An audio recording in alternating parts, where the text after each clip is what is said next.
అభివృద్ధి అంటే తెలియని వ్యక్తులు తప్పుడు లెక్కలతో ప్రజలను అయోమయానికి గురిచేస్తున్నారని ముఖ్యమంత్రి చంద్రబాబు ప్రతిపక్ష నేత జగన్నుద్దేశించి ఘాటుగా వ్యాఖ్యానించారు. పశ్చిమ గోదావరి జిల్లా వట్లూరులో ప్రైవేట్ రక్షణ ఉత్పత్తుల సంస్థ నిర్మాణానికి భూమి పూజ అనంతరం ఆయన ఈ వ్యాఖ్యలు చేశారు. తాను ఆర్థిక శాస్త్రం చదివిన విద్యార్థినని చెప్పిన చంద్రబాబు రాష్ట్రంలో పరిశ్రమల ఏర్పాటు కోసం వివిధ శాఖల పనితీరుపై ఎప్పటికప్పుడు సమీక్షిస్తుంటానని స్పష్టం చేశారు. ప్రభుత్వాన్ని ఇబ్బంది పెట్టాలని నిన్న మీరు చూస్తే అసెంబ్లీలో ప్రతిపక్ష నాయకుడు మాట్లాడుతున్నాడు.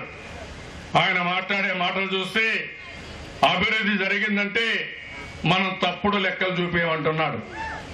అంటే అభివృద్ధిని కూడా తక్కువ చూపించమంటున్నాడు. మనం చూపించేది కాదు, మనం కావాలంటే రాసుకునేది కాదు. ఇవన్నీ కూడా ఒక ప్రొసీజర్ ఉంటుంది.